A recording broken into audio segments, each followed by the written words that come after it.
Famous American political analyst Zbigniew Brzezinski compared in one of his interviews the foreign policy of Russian President Vladimir Putin to the policies of Stalin and Hitler. He believes that Putin's justification of hostilities in Georgia and then Ukraine by ostensibly protecting Russian and Russian-speaking citizens can be compared to Hitler's predictable harassment of ethnic Germans in Sudetenland as a pretense for the annexation of Czechoslovakia in 1938. And even more striking parallel is drawn between Putin's strategy towards Ukraine and Stalin's invasion of Finland in 1939. Scientists believe that history doesn't repeat itself, but every historical event has its analog, which repeats the past to some extent. How similar is the foreign policy of Russia to the policies of totalitarian regimes in the 20th century?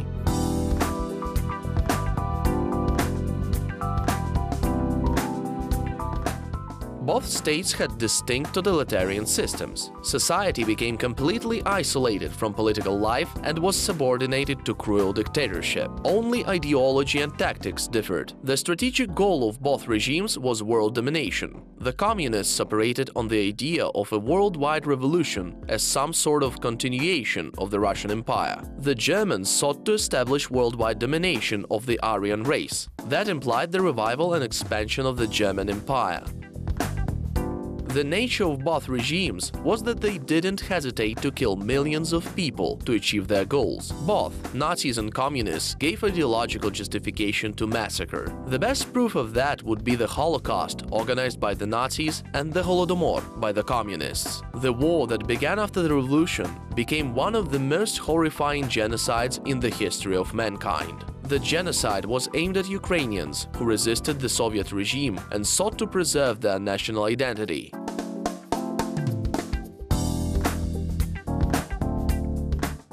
On September 1, 1939, Germany invaded Poland. After 2 weeks, the Soviet Union joined in, according to the plan approved with Berlin. Poland was invaded by two imperial states. To signify military collaboration between Germany and the Soviet Union, a joint military parade was held in Brest. After capturing the Baltic states, Finland became the next target of the Soviet Union. The manners of totalitarian regimes during hostilities were identical with minor differences, while their actions were surprisingly similar. The reason for the invasion of Poland was a border incident provoked by secret services. German soldiers wearing Polish uniforms attacked a German radio station in the border area. Berlin used the provocations to begin full-scale hostilities against Poland. The same scenario was used by Moscow against Finland. On November 26, 1939, Russian special forces fired at their own military unit at the Finnish border. The Soviet government put the blame on the Finnish side. Shortly thereafter, the war began. The signature is identical on both occasions. Both Nazis and communists justified their aggression by planned provocations and blamed the opposite side for the outbreak of war. Russian military aggression in the east of Ukraine began with a provocation as well.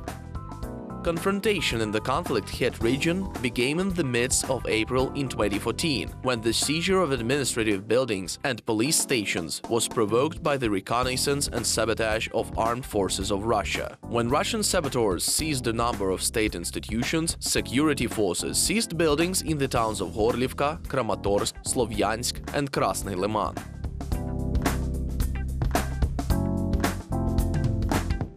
Not only had they provided weapons, but also helped the rebels to add fuel to the fire. Ukrainian authorities responded with a counter-terrorist operation plan with the involvement of Ukrainian armed forces. That led to an armed confrontation. Eventually, Russian authorities put all the blame on Ukraine and began a full-scale intervention. The similarities don't end here. The Finnish campaign unleashed by Moscow in 1939 is identical to the Moscow aggression against Ukraine in 2014. The Bolsheviks believed their sphere of influence enveloped Finland, which was part of the Russian Empire up until 1917. Moscow viewed the independence of Helsinki as a temporary phenomenon and was waiting for the right moment to reclaim Finland. The same happened to Ukraine, which Russian authorities considered the object of their constant influence. influence. The Kremlin thought of the collapse of the USSR as a temporary occurrence and believed that sooner or later Ukraine would be returned to the revived empire. Russian propaganda of 2014 precisely echoed that of 1939. During the Finnish War, the Kremlin said the Red Army waged war against the anti-national regime of Mannerheim, not against the Finnish people. The Putin anti-Ukrainian propaganda uses the same excuses. After more than 75 years, the picture remains unchanged. The Russian population and soldiers are constantly being told that they allegedly confront the Ukrainian army trained by foreign instructors, and that Ukrainian soldiers are killing civilians and crucifying children. Thus, the goal of Russia is to stop the genocide of the Russian and Russian-speaking population of the Donbass. Moscow stated it doesn't like the Kiev junta, but holds nothing against the united Ukrainian people. However, one could draw parallels between the actions of modern Russian authorities and the communists. The Kremlin policy regarding Ukraine partially employs the practice of the Bolsheviks and the Nazis and combines both totalitarian regimes. One of the brightest parallels could be the German aggression against Czechoslovakia in 1938 and the illegal occupation of Crimea by Russia in 2014. Back then, the main goal of the Nazis was a complete occupation of Czechoslovakia. To achieve its goal, Germany used separatism.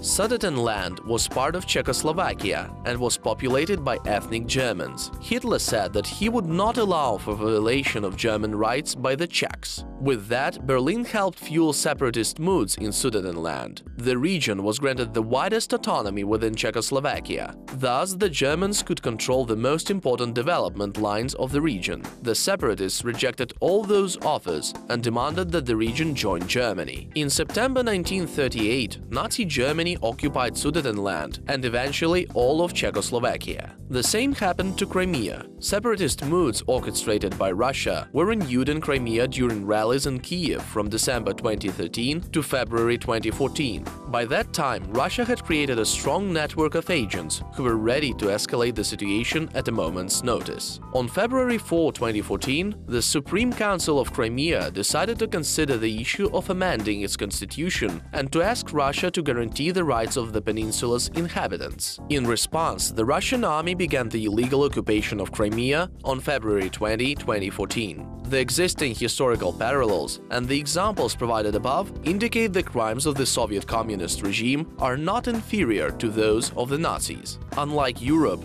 modern Russia has a completely different mentality. If the democratic community perceives Nazism and communism as an equal evil, the Kremlin still remains committed to imperial thinking and ambitions, which implies commanding spheres of influence in the world and the use of military force.